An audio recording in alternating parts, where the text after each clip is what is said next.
Hello. कैसे हैं आप लोग? होप कि आप लोग सब लोग अच्छे होंगे। तो आज हम पढ़ेंगे सक्षम क्लासेस के थ्रू एक चैप्टर इंग्लिश का, chapter number 4, a truly beautiful mind bye Albert Einstein.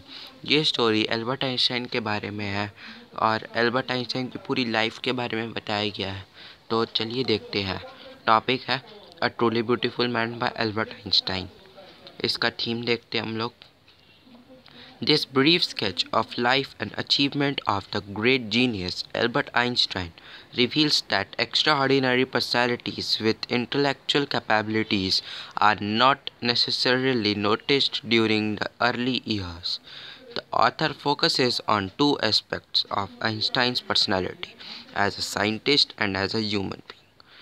तो ये जो एक ब्रीफ स्केच दिया हुआ है एल्बर्ट आइंस्टाइन के लाइफ के बारे में कि उन जो अचीवमेंट्स ली अपनी एल्बर्ट आइंस्टाइन ने, तो उन्होंने अपने एक्स्ट्रा ऑर्डिनरी पर्सनैलिटीज़ और इंटेलेक्चुअल कैपेबिलिटीज़ के थ्रू ली।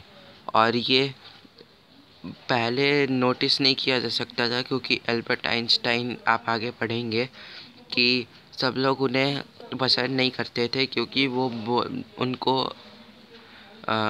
उनकी जो मदर थी वो बोली कि ये मेरे को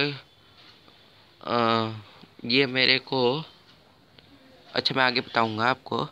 तो notice during the early years, तो उन पहले पहले जैसे नोटिस किया था उन्होंने, वैसे वो आगे आप पढ़ेंगे कि कैसे नोटिस किए थे हम लोग। तो author focuses on the two aspect of Einstein personality. तो जो ऑथर है उसके वो आइंस्टाइन की पर्सनालिटीज़ को दो तरह से देखते हैं, एक तो साइंटिस्ट और एक ह्यूमन बीइंग। और as a scientist his marvellous discoveries created a revolution. जो ऐसे वो साइंटिस्ट जो थे, तब उन्होंने, जब ऑथर ने साइंटिस्ट के थ्रू उन्होंने देखा तो उन्होंने कई सारी डिस्कवरीज की। जैसे एक फार्मूला है E=mc², उन्हीं ने बनाया। और फिर एक और विजन से वो देखते हैं ह्यूमन बीइंग। तो ऐसे ह्यूमन बीइंग्स के तरफ से कि he worked towards peace and democracy in the world. तो वो काम करते थे पीस और डेमोक्रेसी, यानी दुनिया में पीस पीस रखने के लिए और डेमोक्रेसी अच्छे से चले ह्यूमन बीइंग के लिए उन्होंने वो काम किया। तो दोनों तरफ से उन्होंने काम किया, एक तो साइंटिस्ट एक ह्यूमन बीइंग। साइंटिस्ट में वो कई सारे डिस्कवरीज करें फार्मूलेज की E=mc², जैसे एक फार्मूला है वैसा। और एक ह्यूमन बीइंग के थ्रू उन्होंने कई सारे पीस और डेमोक्रेसी के थ्रू वर्ल्ड में देखा। अब इंट्रोडक्शन देखते हैं। This is the story of the Albert Einstein, who is regarded as a visionary and world citizen. The story tries to show him as a human being, a fairly ordinary person who had his likes and dislikes, his streaks of rebellion and his problems. Over time, the name Einstein became synonym for genius. His work changed our life understanding of space, time and the entire cosmos. तो ये story है Albert Einstein की, जो एक visionary और world citizen माने जाते थे। और ये स्टोरी हमें बताना चाहते हैं कि ह्यूमन बीइंग जो है वो as a fairly ordinary person, जो जिनके लाइक्स और डिसलाइक्स थे, streaks of rebellion and his problem, उनके प्रॉब्लम, उनके रेबेलियन, ये सब थे। Over time the name Einstein became synonym for genius. धीरे धीरे वो बचपन में तो बोरिंग लगते थे सबको, लेकिन जब वो बड़े हुए तो वो आइंस्टाइन जो थे वो जीनियस बन गए। इसलिए ऐसा लिखा है कि he became synonym for genius. His work changed our understanding of space time and entire cosmos. चलिए फर्स्ट पैराग्राफ में देखते हैं। Albert Einstein was born on 14 March 1789। तो 1879। तो आपको यहाँ पे क्वेश्चन आ सकता है कि when was Albert Einstein born. तो आपको वहाँ पे आंसर आएगा Albert Einstein was born on 14 March 1879। और ऐसे भी पूछ सकता है where was Albert Einstein born and when he was born. तो ऐसे ही क्वेश्चन आ सकते हैं। तो बाद में आपको एंड में बताऊंगा कि हमारे पास कई सारे क्वेश्चंस होते हैं असाइनमेंट्स में, आप वो ले सकते हैं। तो आपको एंड में असाइनमेंट के बारे में आपको बताऊंगा। तो अभी चैप्टर पढ़ते हैं हम। 14 March 1879 in the German city of Uloom, without any indication that he was destined for greatness. On the contrary, his mother thought Albert was a freak. To her, his head seemed much too large. तो Albert Einstein तो मैंने बता दिया कि वो कब born हुए। वो जर्मन सिटी में हुए, उनमें without any indication that he was destined for greatness.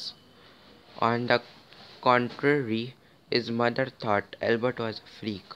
अब उनके मदर को लगा कि एल्बर्ट एक फ्रीक है। तो उनको लगा कि जैसे नॉर्मली ज़्यादा लोगों का हेड जो होता है वो छोटा होता है या मीडियम साइज़ का होता है, एल्बर्ट आइंस्टाइन का हेड बहुत बड़ा था। अब उसकी मदर को लगा कि ये तो एक फ्रीक है, इसका हेड तो इतना ज़्यादा बड़ा है कि जितना बाकी लोगों का नहीं है। और अब सेकंड पैराग्राफ में देखते हैं। At the age of 2.5 Einstein still wasn't talking. तो आइंस्टाइन जो थे वो 2.5 एज तक बात ही नहीं करते थे किसी से। तो जब वो उन्होंने बात नहीं करते थे तो आगे देखते हैं।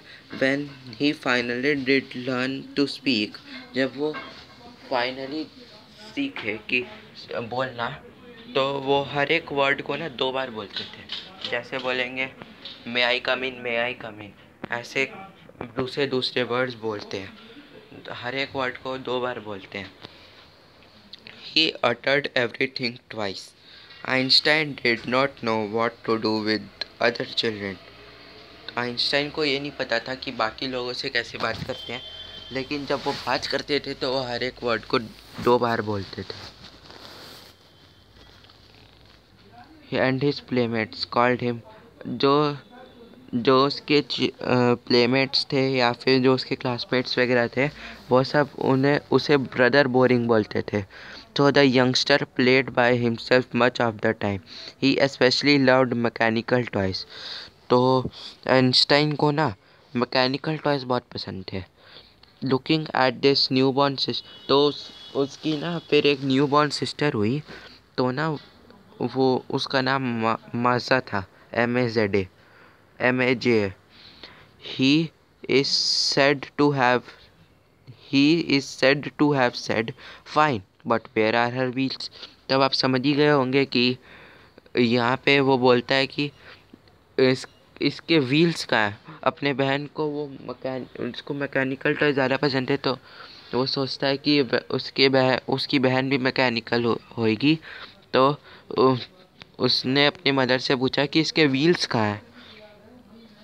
अब आगे देखते हैं थर्ड पैराग्राफ में।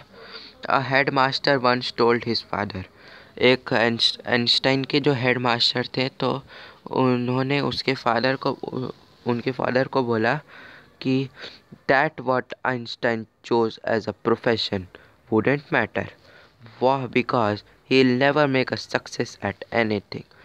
तो ऐसे किसी को कोई बारे में बोले, कोई हेड मिस्ट्रेस या कोई भी बोले कि ये जीवन में कुछ भी नहीं कर पाएगा, तो किसी को भी अच्छा नहीं लगेगा। ऐसे ही उसके फादर को भी अच्छा नहीं लगा। तो उसके जो हेडमास्टर थे, तो उन्होंने बोला कि he never make a success at anything, वो क्यों अपने जीवन में कुछ भी नहीं कर पाएगा। Einstein began learning to play the violin at the age of 6। तो आइंस्टाइन जो था वो वायलिन बजाना सीखा जब वो 6 इयर्स का हुआ, क्योंकि उसकी जो मदर थी वो चाहती थी कि आइंस्टाइन जो है वो बाद में गिफ्टेड एम्प्टियर वायलिनिस्ट, वो एक बड़े होकर वायलिनिस्ट बने, maintaining the skill through out his life. तो अभी 6 इयर्स में उन्होंने वायलिन बजाना सीखना शुरू किया। तो उनकी मदर जो थी वो कहती हैं कि मैं चाहती हूँ कि ये वायलिनिस्ट बने बड़े होके, अच्छा वायलिनिस्ट। तो इसके लिए वो अभी से ही अपनी ये वायलिन की प्रैक्टिस शुरू कर दे। अब फोर्थ पैराग्राफ में देखते हैं। But Albert Einstein was not a bad प्यूपिल। तो जो एल्बर्ट आइंस्टाइन था, तो जैसे उनके हेडमास्टर ने बोला कि ये कुछ भी नहीं कर पाएगा, तो एल्बर्ट आइंस्टाइन जो थे तो वो एक बैड चाइल्ड नहीं थे। पहले बचपन में वो चाइल्ड ही थे, सब लोग चाइल्ड होते बचपन में, तो वो बैड चाइल्ड नहीं थे। He went to high school in Munich. तो वो जहाँ जर्मन में थे तो मुनिच में हाई स्कूल में गए। Where Einstein family had moved when he was 15 months old. तो आइंस्टाइन की फैमिली वहाँ चली गई थी जब वो 15 मंथ्स में ओल्ड के थे। तो और आइंस्टाइन जो थे वो गुड मार्क्स स्कोर करने लगे हर एक सब्जेक्ट में। ऐसे भी स्कोर करते थे अच्छे मार्क्स हर सब्जेक्ट में। Einstein hated the school regimentation. तो जो आइंस्टाइन थे वो अपने स्कूल के रेजिमेंटेशन को हेट करते थे, क्योंकि उन्हें अपना स्कूल, जैसे कोई टीचर उनकी बोलती थी कि जैसे तो आपको बोला जाए कि आप हिस्ट्री पढ़ो तो आप आराम से पढ़ लोगे निकाल के बुक, लेकिन जैसे आइंस्टाइन को बोला जाए कि आप हिस्ट्री पढ़ो तो वो अपनी टीचर से क्रॉस क्वेश्चन करने लगता था कि मैं क्यों पढ़ूँ हिस्ट्री, क्या ज़रूरत है हिस्ट्री पढ़ने की, ऐसे। तो फिर उसकी वजह से अपनी टीचर से वो क्लैश कर जाते थे। और जब वो 15 ईयर्स के हुए तो जो आइंस्टाइन थे वो स्टिफल्ड हो गए कि that there he left the school for good. तो उन्हें वो इतने क्लैश करने लग जाते थे कि वो उनके टीचर उन्हें जब वो 15 ईयर्स के हुए तो उनके टीचर ने उसे स्कूल से निकाल दिया कि ये बहुत क्लैश कर रहा है। फिफ्थ पैराग्राफ में देखते हैं। The previous year Albert parent had move to Milan and left their son with relatives. तो प्रीवियस ईयर एल्बर्ट के जो पेरेंट थे वो मिलन चले गए कि, और जो एल्बर्ट आइंस्टाइन थे तो वो अपने रिलेटिव्स के साथ रहे कुछ दिन। तो after prolong discussion Einstein got his wish to continue his education in German speaking Switzerland. तो कई ईयर्स के बाद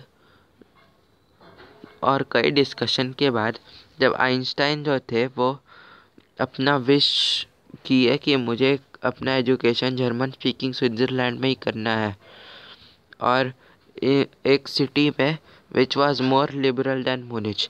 तो वो मोर ज़्यादा अच्छा था मुनिच से। तो अब 6 पैराग्राफ से हम नेक्स्ट पार्ट में कंटिन्यू करेंगे। टिल देन आप हमारे साथ रहिए।